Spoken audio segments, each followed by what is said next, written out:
you can see that the actual inference time, the amount of time the model was computing a result, was 0.004 seconds. This is a ResNet 18 model. That's really fast. The consideration, because it's so fast, is that you could train a detection model to identify juice boxes, crop out the juice box, and then run a classification layer and do that in real time too. So here we have two juice boxes. On the left, we've got a good juice box, which is ready to be used. Then on the right, we've got a not so good juice box with a loose straw. And we definitely don't want a scenario where the straw falls off on an assembly line and someone has a product in their hand without the straw in the end. We've certainly all been there trying to drink out the juice box is very difficult. So with that in mind, with this good and this not good segmentation, can we build a system that can automatically identify these defects? So I'm James, and today we're going to be chatting about how to build pass-fail inspection systems using ResNet image classification. So we'll talk firstly about pass-fail inspections in the context of manufacturing. Then we'll talk a bit about ResNet, and then toward the end we'll do a couple demos to show how we can actually train that model, how we deploy the model, and considerations for deploying the model in real time in manufacturing facilities. So with that in mind, on screen right now, we have four different images of four different example use cases where classification can be used.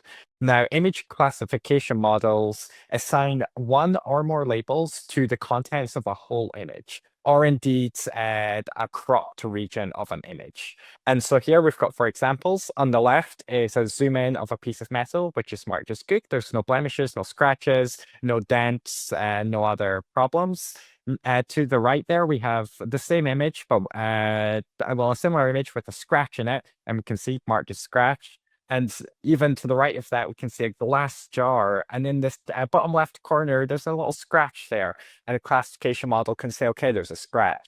And then on the far right, we've got a bottle without a cap and a classification model that's doing, is there a cap? Is there not a cap? Is the cap loose? Which is to say, in any case where you're trying to look for a visual problem, whether it be a scratch, whether it be a dent, a missing piece, you can train a vision model to help you identify those defects. As we can say at RebbleFlow, if you can see a defect yourself, you can train a vision model to identify it and deploy that into your manufacturing facility. Now, image classification assigns a label to a whole image. They're fast to run. You can train a classification model with a few dozen images, and it's very useful for this kind of pass-fail inspection. On the left, there's two examples. There's that loose straw, and then I've also got like a metal example there where the whole image has been assigned scratched because there's a scratch in the corner of the piece. And then you may also have heard of object detection in computer vision. Object detection actually shows you the region where there's a defect. So where is the loose straw? Where is the scratch? Having that information about the specific location of defects can be helpful. Detection models are also fast to run. They take out a few more images to train, but they give you more information. But really, one of the benefits of building computer vision systems now is that these model types are fast enough where we can combine them to get the best of both worlds. So you could, in real time on your manufacturing line, be identifying juice boxes, use a detection model to find and uniquely trap each juice box on the line, then use a classification model to find 6 or 7 different defects that you have previously identified as being present in products. So with image classification, you can identify many different types of defects and do so in real time. Now on the right here, I've got a screenshot from RebbleFlow, our labeling tool, and I've marked this whole image as loose straw. And you can see the juice box straw is way off there. It's come off the glue in the top right corner. It's about to fall off. The consumer is not going to be happy when they're missing a straw for their juice box. But we've also got a couple other labels we could choose from. So like, is it acceptable? So is it good? Is the straw the wrong orientation? Is there no straw? Has the straw pierced through the plastic? And we could add more here too, depending on what defects we're looking for in our products. So image classification, very versatile. Now, in terms of building these pass-fail inspections, if you've used traditional vision systems before, you may be used to like this categorization of pass-fail, where it's good or not good.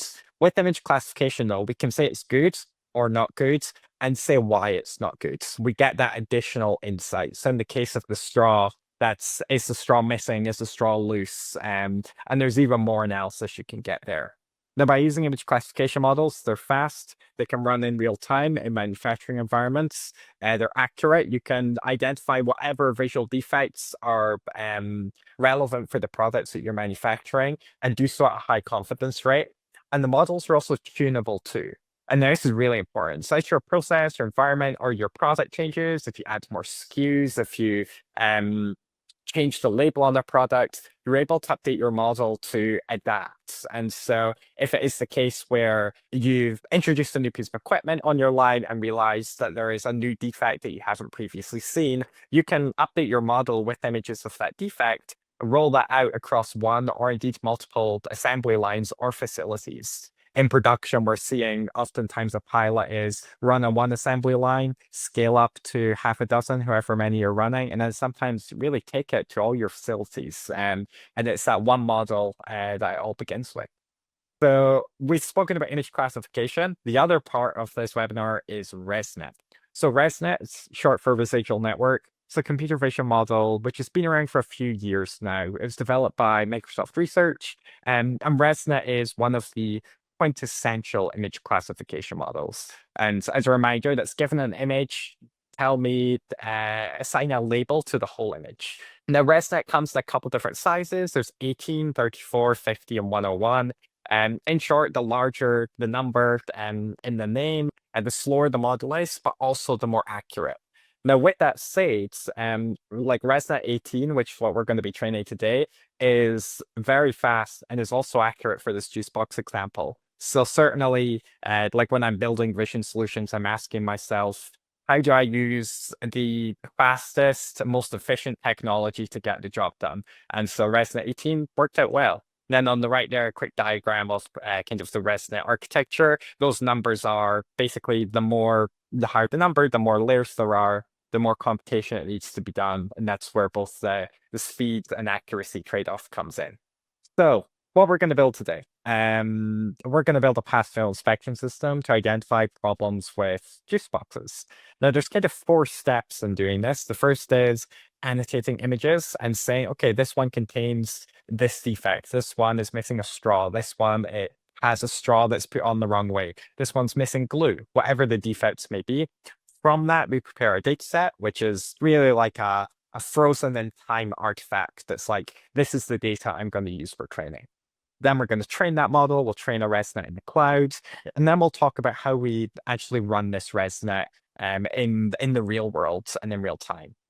And then one interesting stat from one of our customers is by introducing these kind of computer vision inspection systems, they saw 26% fewer customer claims and complaints around the quality of their product because they were able to catch those problems before they ever got in the hands of suppliers or indeed customers.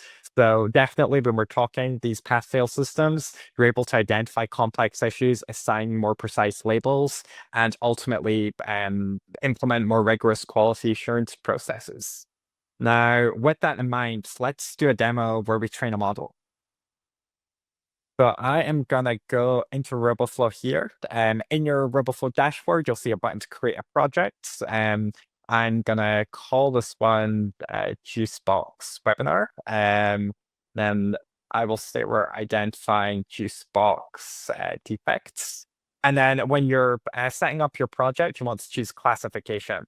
So it's assigning that label to a whole image. Now, there are 2 types of models, and these are distinct. The first is single label, which assigns one label to an image. And multi-label allows you to assign multiple labels to an image. That's helpful if there can be multiple defects present at the same time, and you need that granularity. So in the case of juice boxes, if you want to know if there is a straw missing and glue missing, or like a straw that's off pace and glue missing, you could use multi-label. But for today, we'll use single label. So given that, I'm going to create this project. We're then going to be taken into RoboFlow where we can upload some data. So I already have a data set of juice boxes, which I'm going to talk through. Drag this in. And across the state set, we've got loose straws, acceptable products, we've got missing straws across lots of different conditions. So good lighting, kind of darker lighting, brighter lighting. By going to a few of these images, we can see that the whole image has been assigned a label. So in object detection, we draw a bounding box around parts of an image. Here we assign a label for a whole image. And so this one we can see is a loose straw. Proof that one, and then another loose straw. And then if I maybe go through a little bit, we can see this one's a pierced straw where the plastic is still in place, but actually the straw has kind of pierced through the plastic. So we've labeled that as a separate defect so that we're able to get that insight into what's going on. And then yeah, here we've got another pierced straw, and this one is quite hard to identify. It's like really just slightly past the boundary of the box. But the more images that we have and the more of these defects present, the better our model's going to be at identifying the problem. And then when you're gathering a data set, make sure it's representative of your manufacturing environment. So if you have kind of lights that are heavily beaming on your facility, make sure you get images in those lighting conditions. If there's ever any variation, make sure to collect images from all the different states that the product may be in to ensure that you have a data set that's primed to succeed on your manufacturing line. I'm going to hit add a proof to data set here. And then this is, I will, let's see. I will need to approve all of these. There we go.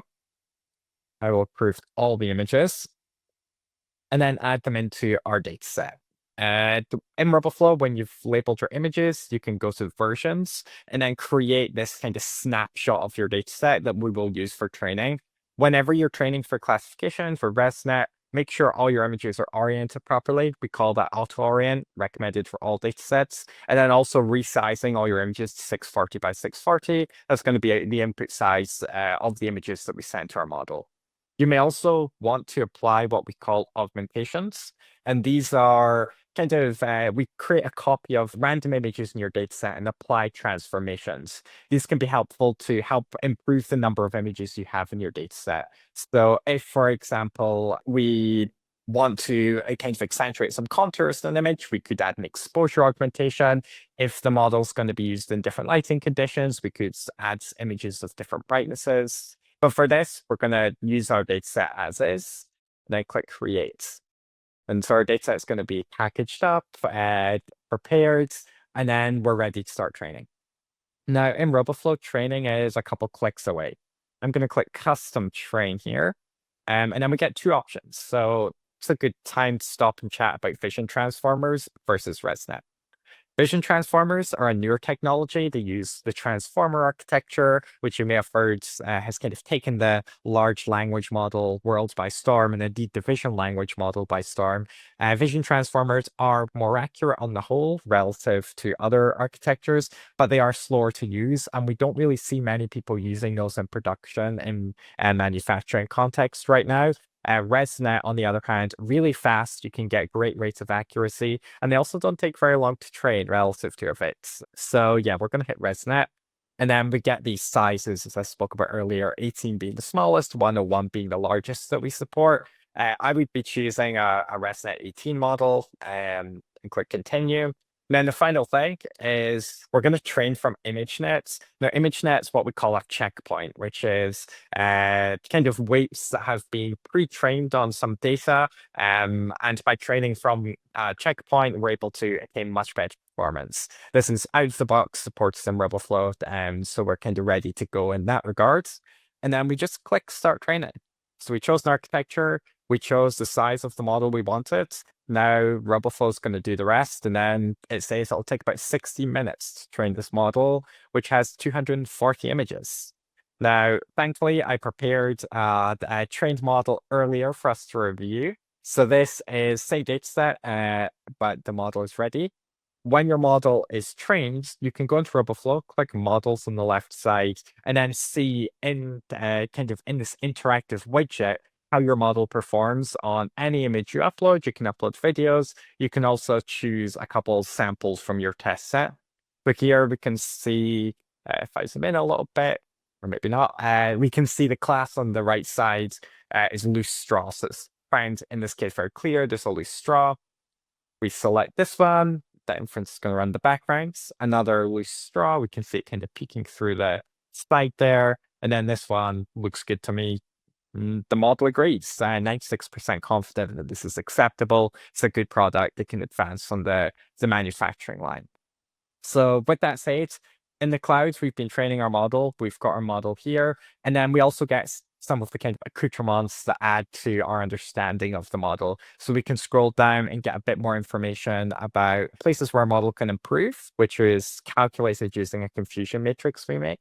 And then also we can scroll down and see some of those training graphs. Now, this is really what we like to see in training graphs. Loss going down as the epochs go, and validation accuracy, so how accurate the model is when evaluated on your validation set, going up and to the right. So these graphs look great. Our model, if we scroll up here, is 100% accurate. And you might be thinking, is it overfit then? Why is it so accurate?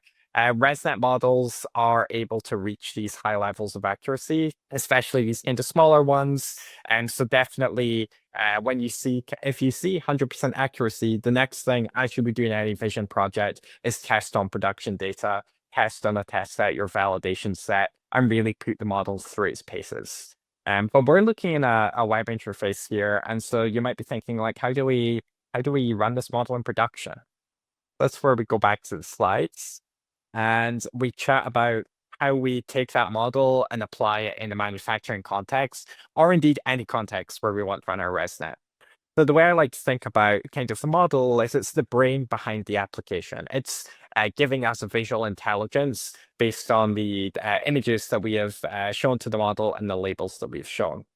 But in order for the model to work, we need an input. And in manufacturing, that's going to be like a camera that's pointed down on your facility or on your assembly line, rather. And in other contexts, it could be like a USB camera, whatever kind of means by which you're collecting video data, you can take in as an input and then run with your model. And your model doesn't have to run alone. So we're going to chat about in just a second how to build logic using your model. So the way we like to think about this is like inference, then what? Like what happens after we have the model? So in this kind of example, we'll show like how we can visualize the predictions and how we can log them.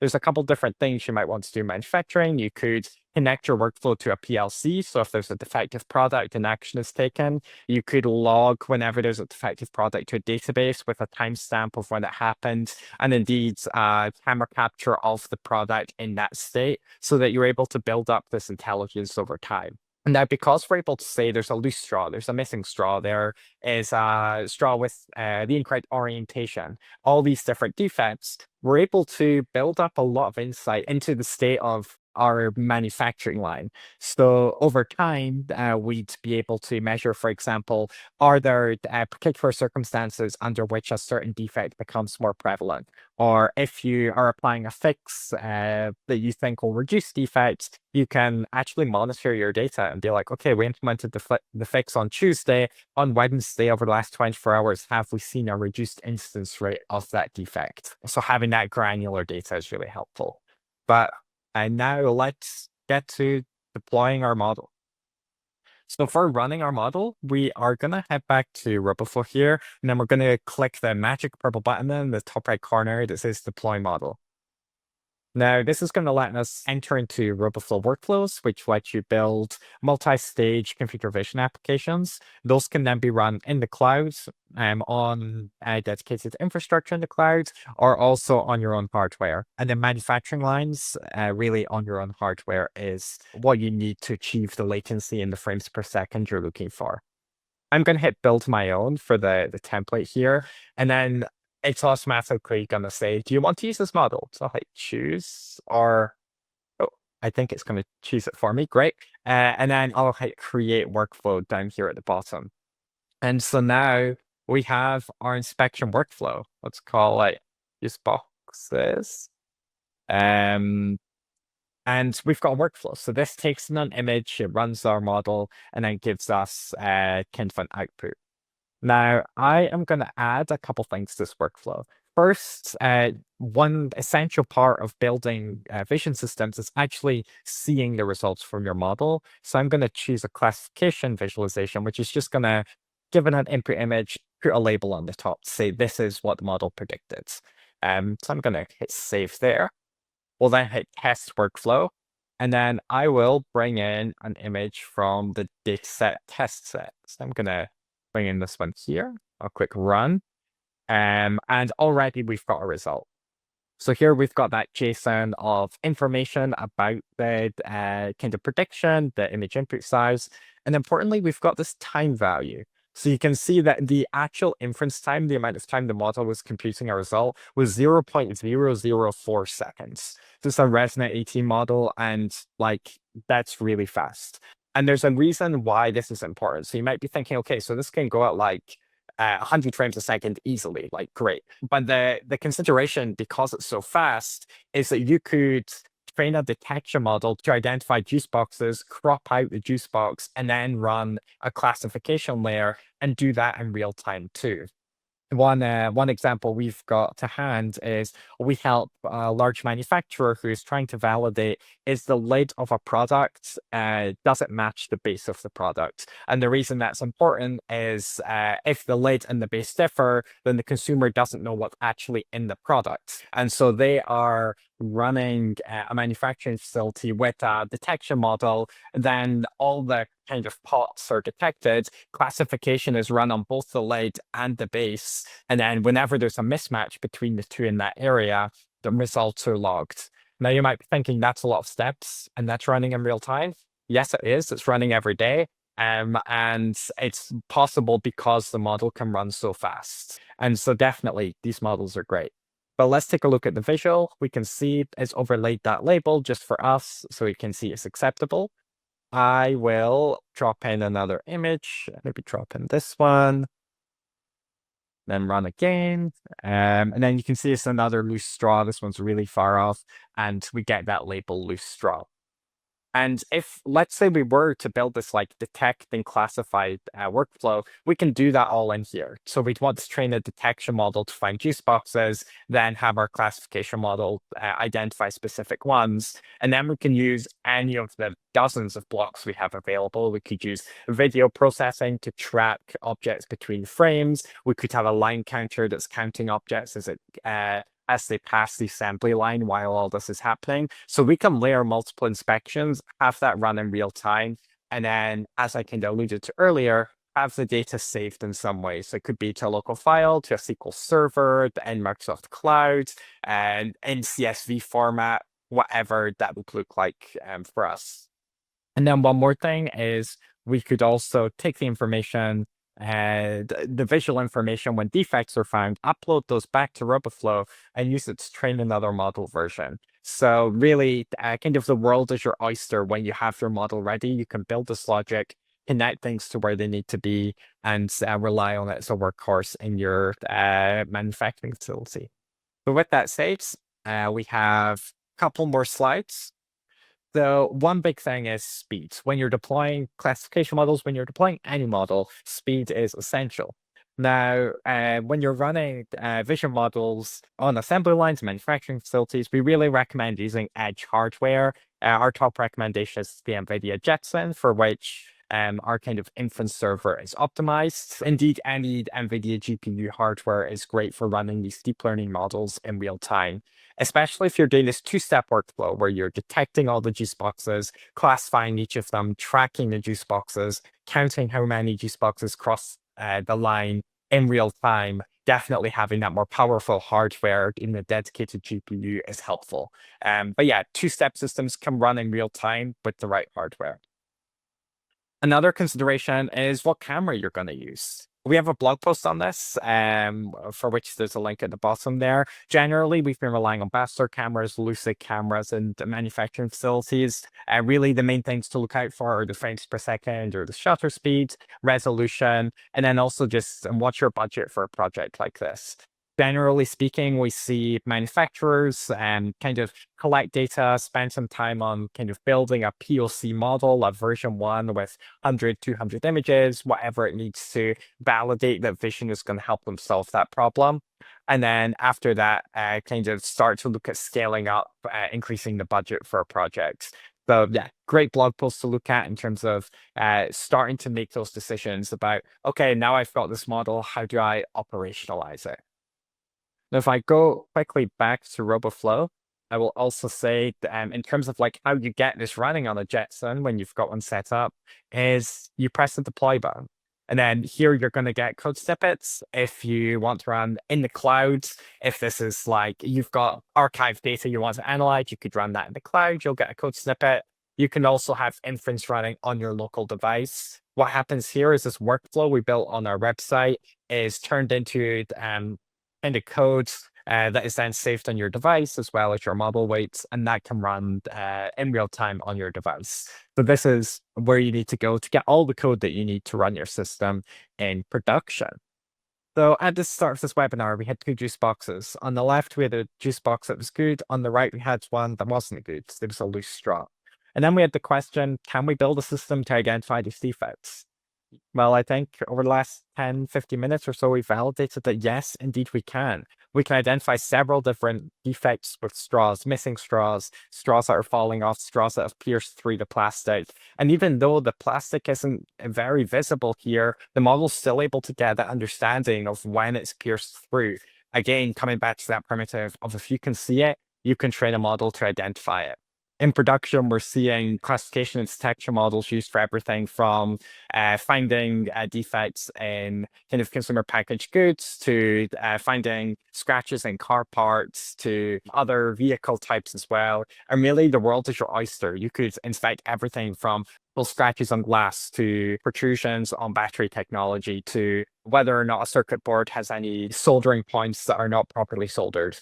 So whatever it is you're looking for, if you can see it, you can train a model to identify it. And with that said, thank you very much.